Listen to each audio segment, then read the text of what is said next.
स्वागत है आप सभी का अपने YouTube चैनल एजुकेशन पॉइंट पर। फ्रेंड्स, आज हम करेंगे क्लास 10th की हिंदी इलेक्टिव का सूरदास के पद। तो ये आपका पहला पार्ट है सूरदास के पद। तो चलिए स्टार्ट करते हैं।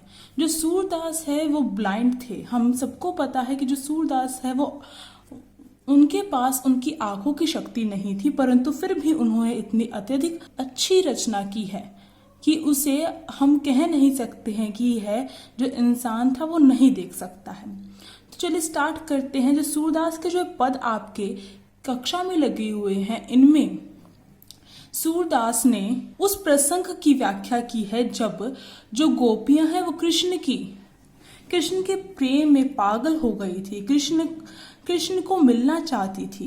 परंतु उस समय जो कृष्ण के जो दोस्त थे, जो मित्र थे उद्धव, वो कहते हैं कि मैं जाकर गोपियों को समझाऊंगा।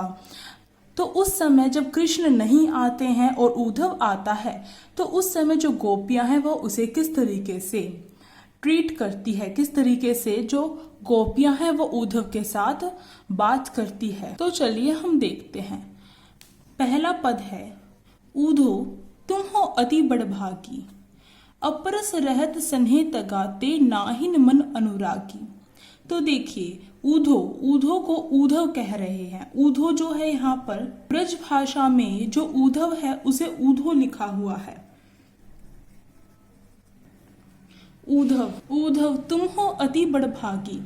गोपियां कहती है जब उद्धव कृष्ण के स्थान पर जो उद्धव है वह उन्हें समझाने के लिए आता है कि जो ये प्रेम है ये कुछ नहीं होता, जो अनुराग है वह कुछ नहीं होता है, और तुम अपनी जो विरह व्यथा मतलब जब प्रेम नहीं मिलता है तो उस समय जो स्थिति होती है, तो जो विरह व्यथा है उसे त्याग दो। तो उस समय जो गोपियां वो उन्हें समझाते हुए कहती है और अपनी दशा बताते हुए कहती है कि हे ऊधो तुम तो अति बड़भागी हो। बड़भागी मतलब भाग्यशाली। तुम अत्यधिक भाग्यशाली हो क्योंकि तुम कृष्ण के मित्र हो और कृष्ण के साथ मथुरा में रहते हो। अपरस रहत सने तगाते नाहिन मन अनुरागी। अपरस मतलब होता है अछूता। अछूता मतलब अलग होना। रहत स्नेह मतलब होता है प्रेम। तो ये ब्रज की भाषा है, इसलिए हमें थोड़ी समझने में दिक्कत होती है, पर जो ये यहाँ पर प्रसंग दिया गया है वो बहुत ही इंटरेस्टिंग है, बहुत ही अच्छा है। तगा मतलब बंधन होता है या फिर धागा कहा जा सकता है। नाहिन मतलब नहीं। अनुराग जो होता है वो प्रेम को कहा जाता है। प्रेम प्यार को अनुराग कहा जाता है। तो देखिए, इसी तरीके से हम पूरी की पूरी व्याख्या करेंगे इस पद की। हम अर्थ देखते हुए, जो कठिन शब्द हैं उनके अर्थ देखते हुए करेंगे, जिससे आपको कोई दिक्कत नहीं होगी। और जिसके प्रश्न है, काव्यांश के जो प्रश्न पूछे जाते हैं आपके बोर्ड एग्जाम में, वो भी आपको करवाए जाएंगे। तो आपको कोई भी दिक्कत नहीं होगी मार्क्स अच्छे लाने में। तो देखिए, अपरस रहत सन्हे तगाते नाहिन मन अनुरागी। अब जो गोपी है वो कहती है कि हे उद्धव तुम तो बहुत ज्यादा भाग्यशाली हो। अति मतलब होता है अधिक। तुम तो बहुत अधिक भाग्यशाली हो क्योंकि तुम कृष्ण के समीप रहते हो। अपरस रहत सन्हे तगाते नाहिन मन अनुरागी। परंतु कृष्ण के इतने समीप रहते हुए भी उनके प्रेम के बंधन से अछूते रहे हो। इसका मतलब यहाँ पर यह है कि तुम्हें कृष्ण के इतने पास रहते हुए भी तुम जो प्रेम है उससे दूर रहे हो, स्वतंत्र रहे हो। नाहिन मन अनुरागी, और ना ही तुम्हारा मन उस प्रेम की तरफ आकर्षित हुआ है, कृष्ण की तरफ आकर्षित हुआ है। इसलिए यहाँ पर जो गोपियां हैं वो उद्धव को क्या कह रही हैं? भाग्यशाली कह रही है कि तुम कृष्ण के इतने समीप रहते हुए भी तुम प्रेम बंधन से एकदम मुक्त हो। अछूता यहाँ पर मुक्त भी कहा जा सकता है, मुक्त हो, स्वतंत्र हो। पुरइनी पात रहत जल भीतर तारस तेह न दागी। जो जल महा तेल की गागरी बूंद न ताको लागी। अब यहाँ पर जो गोपियां हैं वो कहती हैं, तो पहले हम अर्थ देखते हैं फिर समझेंगे। पुरइनी मतलब होता है कमल। पात मतलब होता है पत्ते। भीतर मतलब अंदर। देह मतलब होता है शरीर, कहा जा सकता है देह को। और दागी मतलब होता है दाग या फिर धब्बा। महा मतलब होता है में। गागरी मतलब यहाँ पर है मटकी या फिर जो मटका होता है जिसमें हम तेल डालकर रखते हैं। ताको मतलब तुम्हें। तो देखिए, अब यहाँ पर उधो को कहती हैं, उधो या फिर उद्धव को कहती हैं गोपियां कि हे उद्धव, तुम तो कृष्ण के इतने समीप रहते हुए भी उनके प्रेम बंधन से मुक्त रहे हो। पुरइनी पात रहत जल भीतर। जिस प्रकार से यहाँ पर तुलना की जा रही है उद्धव की एक कमल के साथ, जिस प्रकार से जो कमल है वह जल के भीतर रहते हुए भी, जल के अंदर रहते हुए भी उसके जो पत्ते हैं तारस देह न दागी, उन पत्तों पर जो जल की जो बूंद है वो भी नहीं लगती है। जो कमल होता है, कमल कहाँ पर होता है? कीचड़ में उगता है। जहां पर जल होता है वहां पर उगता है कमल। तो उसके जो पत्ते होते हैं, सदैव जो पत्ते हैं वो, उन पर जल नहीं लगता है, कमल नहीं। यहाँ पर पानी होता है और यहाँ पर उसके पत्ते होते हैं, तो उसके पत्ते पर एक बूंद भी जल नहीं लगती है। तो यही बात यहाँ पर कही गई है गोपियों के द्वारा। जिस प्रकार से जो कमल है वह जल के भीतर रहते हुए भी, कमल पूरा का पूरा जल के भीतर होता है, परंतु जिसके पत्ते होते हैं वो बाहर की तरफ होते हैं। जल जो है, कमल जो है वो जल के भीतर रहते हुए भी उस पर जो रस है, या फिर यहाँ पर जो रस है वो जल कहा गया है, जो जल है वह उसके ऊपर नहीं लगता है, उसके ऊपर एक भी दाग नहीं आता है उसके पत्तों के ऊपर। इसी प्रकार से तुम कृष्ण के समीप रहते हुए भी तुम प्रेम बंधन से इतने ज्यादा दूर हो। जो जल महा तेल की गागरी बूंद न ताको लागी। जिस प्रकार से अगर जो तेल का जो मटका है, गागरी मतलब तेल का मटका, जो तेल का जो मटका है उसे जल के अंदर रख भी दिया जाए तो उस पर बूंद न ताको लागी, उस पर पानी की एक बूंद भी नहीं लगती है। हम सभी जानते हैं कि जो तेल होता है वह पानी में कभी भी नहीं मिलता है। तो जो तेल का जो मटका है उसे जल के अंदर रख भी दिया जाता है तो उस पर पानी की एक बूंद भी नहीं लगती है। तो यही कितना ज्यादा पानी और जो तेल का मटका वो कितना ज्यादा समीप है, कितना ज्यादा पास है, परंतु फिर भी जो जल है वह उसको छू नहीं पाता है। इसी प्रकार से तुम कृष्ण के इतने समीप रहते हुए भी उनसे इतने दूर हो, उनके प्रेम बंधन से इतने दूर हो। प्रीति नदी में पाउन बोर, यहाँ पे बोरियो होगा। प्रीति नदी में पाउन बोरियो दृष्टि न रूप परागी। प्रीति नदी होती है प्रेम की नदी।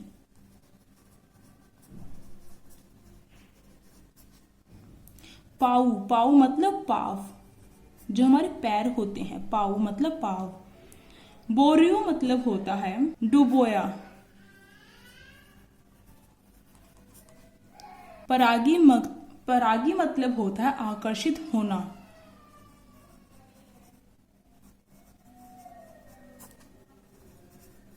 तो इसके जो शब्दार्थ है वो आप अपनी कॉपी में, अपनी नोटबुक में उतारिए और उसे याद करिए, जिससे कि आपको आसानी होगी प्रश्न जब आएगा आपके क्वेश्चन पेपर में।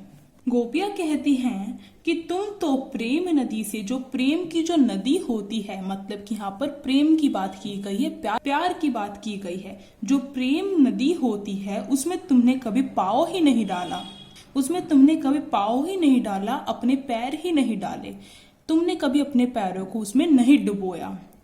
तो इसका मतलब यहाँ पर यह है कि जो उद्धव है उसने कभी भी प्रेम नहीं किया, यह गोपियां कहना चाहती है। दृष्टि ने रूप पर आगी, और ना ही तुम्हारी दृष्टि से तुम किसी की तरफ आकर्षित हुए हो, और ना ही तुम किसी के रूप पर, दृष्टि का मतलब है यहाँ पर रूप सौंदर्य पर, ठीक है। तो ना ही तुम किसी के रूप सौंदर्य पर कभी भी आकर्षित हुए हो। इसका मतलब यहाँ पर है कि उद्धव प्रेम का जो अर्थ है वो नहीं जानता है कि प्रेम क्या होता है। यहाँ पर जो उद्धव है वो गोपियों को समझाने आया था, परंतु गोपियां ही क्या कर रही हैं, यहाँ पर उद्धव को समझा रही हैं कि प्रेम क्या होता है। सूरदास अबला हम भोरी, गुर चाटी ज्यो पागी। भोरी मतलब होता है भोली, गुर मतलब गुड़, चाटी मतलब चीटी, और पागी, पागी मतलब होता है चिपकी हुई। तो देखिए, जब हम शब्दार्थ कर लेते हैं तो हमें कितनी आसानी से समझ में आ जाता है, आप खुद देख रहे हैं। सूरदास अबला हम भोरे, अब यहाँ पर कह रहे हैं सूरदास गोपियों की दशा बताते हुए कह रहे हैं कि जो गोपी है वो कहती है कि हम तो, गोपियां उद्धव से कहती है कि हम तो भोली भाली गोपियां हैं, हम तो भोली भाली अबला गोपियां हैं जो कृष्ण के प्रेम में इस तरीके से पागल हो गई हैं, इस तरीके से उनके प्रेम में खो गई हैं, जैसे कि गुड़ चाटी ज्यो पागी, जैसे कि ज्यो मतलब होता है जैसे, जैसे कि जो चींटियां होती है वो गुड़ को देखकर इस प्रकार से आकर्षित होती हैं कि वह गुड़ के पास जाकर उससे चिपक जाती हैं, और वह जो गुड़ होता है वो तो चिपकने वाला होता है, तो गुड़ के पास जाती हैं चींटियां उसे खाने के लिए, आकर्षित हो जाती हैं गुड़ को देखकर और उसके पास जाती हैं और उस पर जाकर चिपक जाती हैं, और वह चाहते हुए भी उससे अलग नहीं हो पाती है। इसी प्रकार से हमारे यहाँ पर हालत हुई है कि हम जो गोपियां हैं, हमने बिना सोचे समझे हम कृष्ण की तरफ आकर्षित हो गई हैं, और अब चाहकर भी हम कृष्ण से अलग नहीं हो सकती हैं। तो इस पद में आपको समझ में आ गया होगा किस प्रकार से जो गोपियां हैं वो उद्धव को प्रेम के बारे में समझा रही है, कृष्ण प्रेम के बारे में बता रही है। तो जो यहाँ पर आपको लाइन टू लाइन पंक्ति जो है यहाँ पर आपको समझाई जा रही है, वो इसलिए समझाई जा रही हैं क्योंकि आपके प्रश्न पत्र में क्या होता है, एक पंक्ति दे दी जाती है कोई भी, और उसका आशय स्पष्ट पूछा जाता है, और उसको करने के लिए आपको कोई प्रश्न रटने की जरूरत नहीं पड़ेगी अगर आप अच्छे से पहले से ही समझ लेंगे। तो पैराग्राफ स्टार्ट हो गया है, अगला पद शुरू हो गया है। मन की मन ही मांझ रही, गोपियां कहती है उद्धव को अपनी विरह व्यथा के बारे में बताते हुए, अपना जो वियोग है, जो कृष्ण के से बिछड़ने का जो वियोग है उसे बताते हुए कहती हैं कि मन की मन ही मांझ रही, हम तो अपने मन में ही क्या कर रहे हैं। वो कहती है कि हमारे मन की जो व्यथा है वो हमारे मन के भीतर ही रह गई, मन की मन ही मांझ रही, हमारे मन की जो व्यथा है, हमारे मन में जो पीड़ा है कृष्ण से अलग होने की, वो हमारे मन के भीतर ही रह गई। कहिए जाई कौन पे ऊधो, ना ही परत कही। कहिए मतलब कहना, जाई मतलब जाकर। अब यहाँ पर गोपियां कहती हैं कि हे उद्धव, हम किससे जाकर अपनी मन की व्यथा को कहिए जाई कौन पे ऊधो। हे उद्धव, तुम हमें बताओ कि हम अपनी मन की व्यथा को किसको जाकर बतलाएं, किसको जाकर कहें। ना ही परत कही, और ना ही हमसे ये जो मन की व्यथा है वो किसी से कही जाती है। ना ही परत कही, परत मतलब किसी से, ना ही मतलब नहीं, ना ही हमारे मन की जो व्यथा है वो किसी से जाकर कही जाती, अपनी मन की व्यथा ना तो किसी के सामने प्रकट की जाती है। इन दो पंक्तियों में जो गोपियां हैं वो ये कहना चाहती हैं कि हमारे मन की जो व्यथा है वो हमारे मन के भीतर ही रह गई है, क्योंकि जो गोपी है वो सोच रही थी कि जब कृष्ण आएंगे तो हम क्या करेंगे, अपनी जो मन की व्यथा है उनके सामने प्रकट करेंगे, परंतु यहाँ पर कृष्ण के स्थान पर उद्धव आ जाते हैं। तो जो गोपियां वो निराश होते हुए उद्धव को ये बातें कहती हैं। अवधि आधार आस आवन की, तन मन बीथा सही। बीथा मतलब होता है व्यथा, अवधि मतलब होता है समय, आधार मतलब आधार, आवन मतलब आना।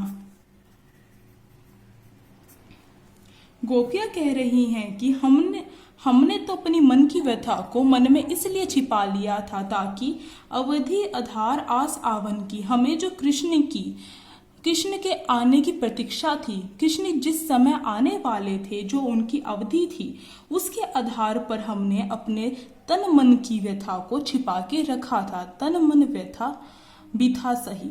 हमने अपने तन मन की जो व्यथा थी वो इसलिए छिपा कर रखी थी कि कृष्ण आएंगे। कृष्ण के आने की जो अवधि है उस समय वह आएंगे, जो समय गोपियों को बताकर गए थे वो, कि मैं इस समय लौट कर आऊँगा, एक बारी तुमसे मिलने आऊँगा। तो उस समय कृष्ण आएंगे और उनको हम क्या करेंगे, अपनी मन की व्यथा प्रकट करेंगे। परंतु कृष्ण नहीं आते हैं और इस तरीके से जो गोपियाँ हैं और अपने मन की व्यथा को उद्धव के सामने प्रकट करती है। अब इन जोग संदेशनी सुनी सुनी बिरहिनी बिरह दही। अब जो गोपियां हैं वो कहती हैं, जोग मतलब होता है योग, संदेशनी मतलब होता है संदेश, सुनी सुनी मतलब सुनकर,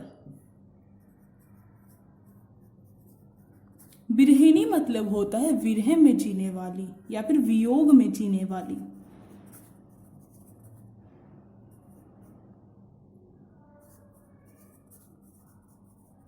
और बिरह मतलब वियोग। दही मतलब होता है जल रही हैं।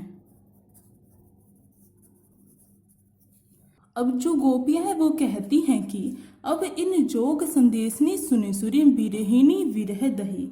अब इस योग के संदेश को सुनते सुनते, जो योग है यहाँ पर उद्धव को कहा गया है, अब इस योग के संदेश को सुनते सुनते तो हमारे मन में जो गोपियां हैं वो कहती हैं कि अब इस योग के संदेश को सुनते सुनते हम जो गोपियां हैं जो वियोग में जी रही थी, अब वह वियोग रूपी अग्नि में जलने लग रही हैं। वियोग रूपी अग्नि में जल रही हैं, इसका मतलब है अभी तक तो वो वियोग में जी रही थी इस आशा से जी रही थी कि जो कृष्ण है वो इस समय पर हमसे मिलने आएंगे, तब हम क्या करेंगे, अपनी मन की व्यथा को उसके सामने प्रकट करेंगे। परंतु जब कृष्ण नहीं आते हैं और जो योग है उसके द्वारा संदेश को भेजते हैं, तो जो गोपियां हैं वो कहती है अभी तक तो हम वियोग में जी रही थी और आगे भी जी लेती, परंतु जो ये संदेश देकर तुम्हें भेजा गया है, इसको सुनने के बाद जो विरह रूपी या फिर वियोग रूपी जो अग्नि है उसमें हम जल रही हैं। चाहती हुती गुहारही जितही ते उतते धार बही। चाहती मतलब चाहना, हुती मतलब थी, गुहारी मतलब रक्षा के लिए पुकार लगाना या फिर रक्षा हेतु पुकारना। जितही ते, ये जो दोनों वर्ड है, इस दोनों वर्ड्स का मीनिंग है जहां से। उत मतलब वहां या फिर उधर। धार मतलब होता है धारा। बही मतलब बहना। अब गोपियां कह रही हैं कि इस विरह रूपी अग्नि से अपनी रक्षा करने हेतु हम जहां पुकार लगाना चाहती थी, चाहती हुती गुहारी जितही ते, जहां पर हम अपनी पुकार लगाना चाहती थी अपनी रक्षा करने के लिए, वहां से तो उधर उत ते धार बही। उत मतलब वहां से, तो वहां से तो जो योग की जो धारा है वह बह रही है, योग की धार आ रही है। मतलब कि वो कृष्ण को बुलाना चाहती थी अपनी विरह रूपी अग्नि को शांत करने के लिए, अपनी विरह रूपी जो अग्नि है उसे बुझाने के लिए, परंतु वहां से तो जो योग रूपी धारा है वो आ रही है। इसका मतलब है, इसका यहाँ पर आशय यह है कि वहां से तो जो उद्धव है वो हमारे सामने आ गए हैं कृष्ण के स्थान पर।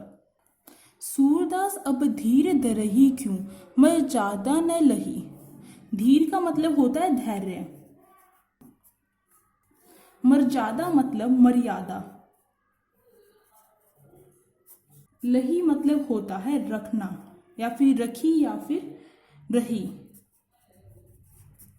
तो अब यहाँ पर जो सूरदास है वो गोपियों की व्यथा को बताते हुए कहते हैं कि जो गोपियां हैं वो उद्धव को उल्हाना देते हुए कहती हैं, जिस प्रकार से उल्हाना देते हैं उस तरीके से कहती है कि अब हम धैर्य क्यों रखें, हम इतने लंबे समय से धैर्य रख रहे थे, तो अब हम जो धैर्य है उसे दरही क्यों? दरही मतलब रखना। अब जो धैर्य हमने इतने लंबे समय से रख रखा था, उसे हम क्यों रखें? जब कृष्ण ने जो प्रेम की जो मर्यादा है उसे नहीं रखा, तो हम अपने धैर्य को धारण करे हुए क्यों रखें? कृष्ण ने तो हमें समझाने के लिए तुम्हें भेज दिया। हम चाहते थे कि कृष्ण हमारे साथ कृष्ण आए, परंतु उन्होंने तुम्हें भेज दिया हमें समझाने के लिए, हमें ज्ञान देने के लिए। तो हम जो धैर्य उसे धारण करें क्यों रखें? तो जो पद था यहाँ पर कंप्लीट होता है। इसी के साथ हमें यहाँ पर जो वीडियो है यहाँ पर पोस्ट करनी होगी। अगर अच्छी लगी हो, कोई कंफ्यूजन हो तो आप कमेंट बॉक्स में बेझिझक पूछ सकते हैं, आपकी मदद की जाएगी। अगर अभी तक आपने मेरे चैनल को सब्सक्राइब नहीं किया है तो आप जल्द से जल्द मेरे चैनल को सब्सक्राइब कर दीजिए और साइड में जो बेल आइकन है उसे प्रेस करना मत भूलिएगा, जिससे कि न्यू वीडियोस की नोटिफिकेशन आपके पास आ सके। Thank you.